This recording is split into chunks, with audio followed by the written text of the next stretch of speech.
जिस प्रकार संसारियों के बीच सत्व, रज, तम ये तीनों गुण पाए जाते हैं, उसी प्रकार भक्ति में भी सत्व, रज और तम तीनों गुण विद्यमान हैं। जिसमें सात्विक भक्ति होती है वो ध्यान, भजन एकांत में अत्यंत गुप्त रूप से करता है। शायद वो मच्छरदानी के अंदर ही ध्यान करता है। सबको लगता है कि वो सोया है, रात को नींद अच्छी नहीं हुई है, इसी से उठने में देर लगा रहा होगा। देह के प्रति इतना ही ख्याल रहता है कि किसी तरह पेट भर जाए। साग भात मिला कि बहुत हो गया। उसमें किसी बात का आडंबर नहीं है, न खाने पीने का, न पोशाक का। घर में साज सजावट का जमघट नहीं है। ऐसा भक्त धन के लिए कभी किसी की खुशामद नहीं करता।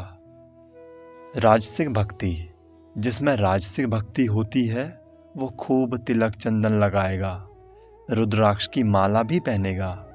माला में जगह जगह पर सोने के मनके लगे होंगे।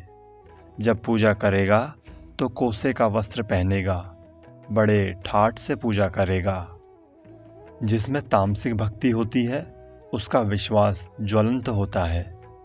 इसमें ऊंचे स्वर में जय काली कहते हुए पागल हो जाना, या हरि बोल चिल्लाते हुए दोनों हाथ उठाकर पागलों की तरह नाचना, यही भक्ति तामसिक भक्ति है। इस कलयुग में ऐसी उग्र तामसिक भक्ति ही अधिक लाभदायक है। मंद मध्यम जब ध्यान की बजाय इस तरह की तीव्र भक्ति से अधिक शीघ्र फल मिलता है। भक्ति की आंधी से ईश्वर के दुर्ग का प्राचीर टूट फूट जाता है। विरह तथा महाभाव, इसमें भक्त पूरी तरह इस भौतिक जीवन को छोड़कर ईश्वर में मग्न हो जाता है। ईश्वर विरह की ज्वाला साधारण नहीं है। श्री चैतन्य देव के दो प्रमुख शिष्य, इन्होंने ही वृंदावन में प्रसिद्ध गोविंद जी के मंदिर की प्रतिष्ठा की है। कोई ये अवस्था होती थी तब वे जिस पेड़ के नीचे होते थे उसके पत्ते झुलस जाते थे। मैं इस अवस्था में 3 दिन तक बेहोश पड़ा था, हिल डुल तक नहीं सकता था, एक जगह पड़ा हुआ था।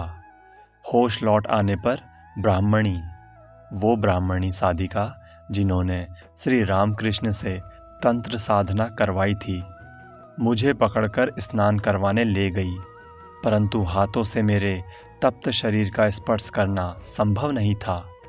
मेरे शरीर पर मोटी चादर ढक उस पर से मुझे पकड़कर ले गई थी। देह पर जो मिट्टी लगी थी वो तक झुलस गई थी। जब ये अवस्था आती थी तब ऐसा लगता था कि मानो कोई रीढ़ की हड्डी के बीच से हल चला रहा है। प्राण निकल गए कहकर चिल्लाता था, पर उसके बाद अत्यंत आनंद होता था।